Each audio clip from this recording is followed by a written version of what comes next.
ነበር ካንተ ጋር የነበሩ ዛሬ ተረት ሆነዋል የሉም። 3687 ሰው ካያስኩት በ7 ወር ውስጥ 14 ቀርተናል። 14ኛው እኔ ነኝ።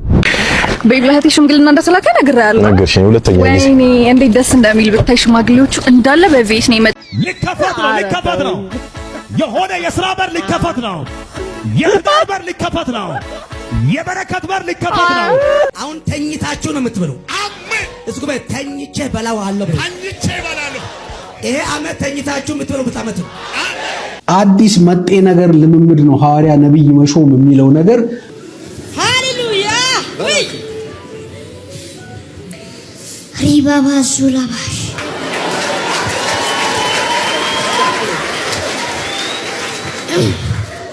አጠገባችሁ ነው ያለው ሰው እንደዚህ በሉት።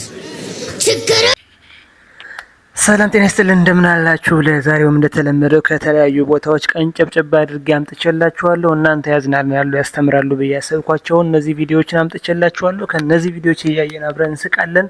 መጀመሪያ ለቻናሉ አዲስ ከሆናችሁ ሰብስክራይብ ማድረግ እንዳይረሳ፣ እንዲሁም ቪዲዮ ለሁሉ እንዲዳረስ ላይክ በማድረግ ጀምሩት። ወደ ቪዲዮ ተነስቼ ስቆም ሰውነቴ እንደመደንዘዝ አለ። ሞአባ እባብ ነድፎኛል አልኩት። አለኝ እባብ ነድፎኛል እና ስለኝ ጮህ አልኩት። ቀወጠው። ሙሉ የሰፈር ሰው ያልመጣ ሰው የለም። እኔ ሩጫ ወደ ሆስፒታል ሻሸመኔ ስፔሻላይዝድ ሆስፒታል ተቀላኩ ያለው በፓንት ነው የገባሁት። የምሬን ነው። ልጁ ሱሪ ይዞ ይከተለኛል። ሙሉ የሰፈር ሰው መጥቶ ዶክተር የለም ቶሎ በሉ ጥሩልኝ፣ እኔ እባብ ነድፎኛል መርፌ ይውጋል። ሐሺሽ ጦዤኩ ነው። ሐሺሽ ጦዘ አለመሳቅ አይቻልም። የሰውዬ አሁን ደግሞ ወታደር ነኝ ብሎ መጥቷል። እንግዲህ ከ3000 ምናምን ሰው በ7 ወር ውስጥ አልቀው 14 ቀርተን እሱ ምን ብቻ ቀረው ብሏል። እንግዲህ ብዙ ነገሮች እያወራ ነው። በጣም አነጋጋሪ ሰው እንደሆነ ይታወቃል። ከዚህ በፊት የጂኦግራፊ መምህር እንደነበር ወይም የታሪክ ምሁር እንደነበር የምናውቀው። አሁን ደግሞ ወታደር ሆኖ መጥቷል ማለት ነው። ጄኔራል ሆኖ መጥቷል። እንግዲህ በጣም ምን ማለት ይቻላል? ያው ከመዝናናት በቀር የሚመስለኝ ሰውዬ ይሄ ያው የኢሉዥን ውስጥ ያለ ሰው ነው ይመስለኛል። የኢሉዥን ውስጥ ያለ ሰው ባህሪ ነው እንደዚህ የሚያደርገው። አንተ የተመረከው በአምላክ ስም ነው። ትምክህት ያደረከው በአምላክ ስም ነው። ተለይ ከሚያልፍበት ከነበረ ጥይት እኔ ተባራሪ ጥይት አለው። አዎ ልክ የጦር መሪ ነበር። ካንተ ጋር የነበሩ ዛሬ ተረት ሆነዋል የሉም። 3687 ሰው ካያስኩት በ7 ወር ውስጥ 14 ቀርተናል። 14ኛው እኔ ነኝ። ኢየሱስ ያድናል። አኪና ራሱ ሃሌሉያ ወይ ሪባባ ሱላባሽ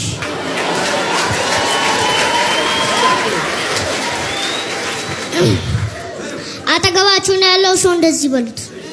ችግር በሉት። ወደቀ በሉት። መከራ በሉት። ወደቀ በሉት። ህመም በሉት። ወደቀ በሉት። ሸክም በሉት። ወደቀ በሉት።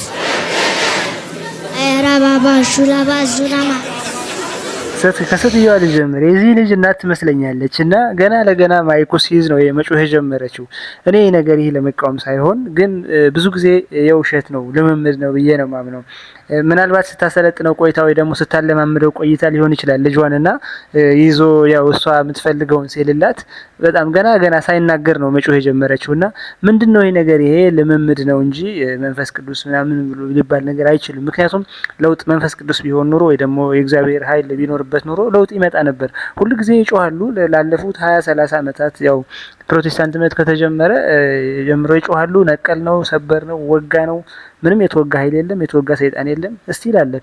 እስኪ ወንድ ከሆናችሁ ጦርነቷን አስቁሙልን። በነካጃችሁ ውጓትና አስቁሟት። አትችሉም ግን ውሸት ነው። ሊከፈት ነው። የሆነ የሥራ በር ሊከፈት ነው። የትዳር በር ሊከፈት ነው። የበረከት በር ሊከፈት ነው። የተነቢለው ባክ ሊከፈት ነው። ጠላት እያየ ሊከፈት ነው። ሟርተኛ እያየ ሊከፈት ነው። ደጋሚ እያየ ሊከፈት ነው። አማኝ ካለ ተቀበል በኢየሱስ ስም። በሩ ተከፈተ። በሩ ተከፈተ። ሰዎች ምን ነካችሁ? ምንድነው? አሜን ለሁሉ ነገር አይባልም። በእኔ እምነት አሜን መባል ያለበት ትክክለኛና እውነተኛ የሆነ ነገር እንጂ ማንም የተናገረው አሜን አትበሉ። እንደገና ለእርግማንም ለውሸትም ለእውነትም ለሁሉ ነገር አሜን ተብሎ አይዘለቅም። እኔ የሚመስለኝ እነዚህ በፕሮቴስታንት አካባቢ ያሉ በየትኛውም የሃይማኖት አካባቢ ያሉ ሰዎች የሰውን ልብ ለመሳብ የሚፈልጉት ነገር ሰው የሚፈልገው ነገር ነው የሚናገሩ እንጂ ሪያሊቲው አይናገርም። ሪያሊቲው የሚናገር ሰው የለም። በየትኛውም ቤተ እምነት ስትሄድ የውሸት ይደረግልሃል። ትሆናለህ፣ ሀብታም ትሆናለህ፣ እንደዚህ ትሆናለህ፣ ወይ ድንግል ማርያም ትረዳሃለች፣ እግዚአብሔር ይረዳሃል። ይህ ሁሉ ከሪያሊቲ የወጣ ነው። እነሱም ያውቁታል። እግዚአብሔር ለሚሰራ ሰው ብቻ ነው የሚረዳው እንጂ ዝም ብለህ ተኝተህ መብላት ቢኖር እንደዚህ ነገር ቢኖር ደስ ይለን ነበር፣ ሁላችንም ተኝተን በበላን። ግን ውሸት ነው። ዝም ብላችሁ አሜን አትበሉ፣ አትሸወዱ። ሪያሊቲውን ማየት ያስፈልጋል። እንደዛ ቢሆን ኑሮ ሁሉ ሰው ተኝቶ እሱ ለምን ተኝቶ አይበላም? ለምን ቸርች አቋቁሞ እናንተ ላይ ይዘርፋል? ከእናንተ የሱ ህይወት ይስተካከላል፣ እናንተ ግን የምታገኙት ነገር የለም ማለት ነው። እናንተ ሀሳብ አስተያየታችሁ አስቀምጡ።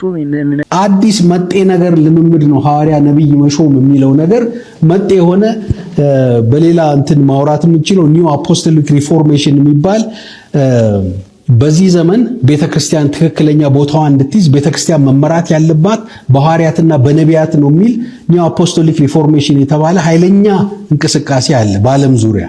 ክርስቶስ የሚመጣው ቤተክርስቲያን ሬዲ የምትሆነው ሐዋርያትና ነቢያት ሲቆጣጠሩት ነው የሚል አጀንዳ ይዞ እየተሰራ ነው።